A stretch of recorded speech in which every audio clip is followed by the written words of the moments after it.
দেখলাম একটা ঘোমটা দেওয়া মহিলা বসে আছে, তার পা উল্টো দিকে ঘোরানো। আমার বুকের ভেতর শব্দ হচ্ছিল ধূপ ধূপ ধূপ করে।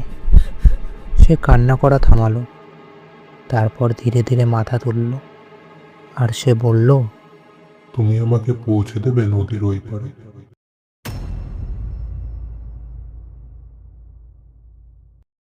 আজ যে ঘটনাটা শোনাতে যাচ্ছি এটা একটা সত্য ঘটনা। আজকের গল্পটা শোনার আগে একটা কথা বলে রাখি, যদি কখনো গভীর রাতে নদীর ধারে কোনো ঘোমটা দেওয়া মেয়েকে কাঁদতে দেখো, ভুল করেও কাছে যেও না, কারণ সে মানুষ রূপে অন্য কেউ হতে পারে। আর সে তোমাকে ডাকলে কখনো কাছে যেও না, ফিরে আসার সুযোগ নাও থাকতে পারে।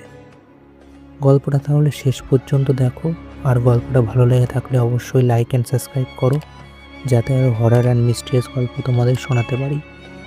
তাহলে এবার গল্পটা শুরু হলো। আমার বাড়ি বাংলাদেশ ঢাকা শহরে অবস্থিত। আমি সবসময় বাড়ি দেরি করে ফিরতাম। রাত 12টার সময় রাস্তাঘাট ফাঁকাই থাকতো। হঠাৎ দেখতে পাই সুভাষ দাঁড়িয়ে আছে, আমার ছোটবেলাকার বন্ধু। আমাদের প্রায়ই দেখা হতো, কিন্তু আজ ওকে যেন কেমন যেন লাগছিল। মুখটা অস্বাভাবিক ফ্যাকাশে, চোখ দুটো স্থির।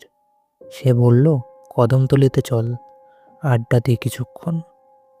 তার কণ্ঠে কোনো উষ্ণতাই ছিল না, মনে হচ্ছিল শব্দটা যেন দূর থেকে ভেসে আসছে।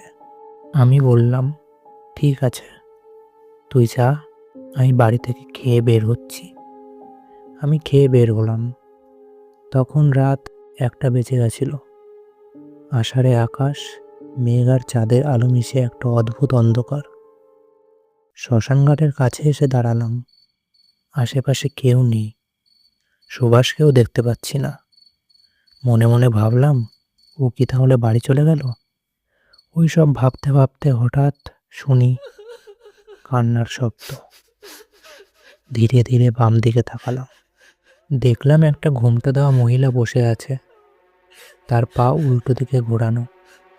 আমার বুকের ভেতর শব্দ হচ্ছিল ধূপ ধূপ ধূপ করে।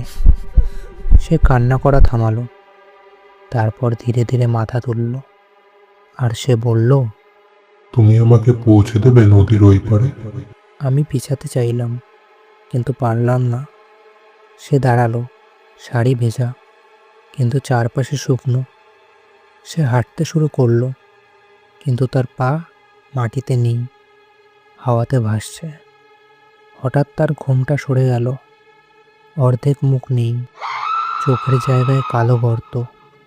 সে চিৎকার করলো। আমার বর কোথায়?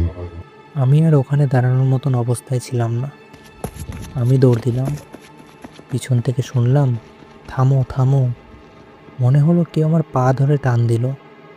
আমি সাথে সাথে পড়ে গেলাম, কিন্তু পিছনে তাকালাম না। বাজারের আলো দেখা মাত্রই সব শব্দ থেমে গেল। পরদিন সকালে জানলাম সুভাষ 3 দিন আগেই শহরে চলে গেছিল। কিন্তু আমি যে সুভাষকে দেখেছিলাম, ও কে ছিল তাহলে? লোকজন বলে 1988 সালে বন্যায় কদমতলিতে এক কোণে ডুবে গিয়েছিল।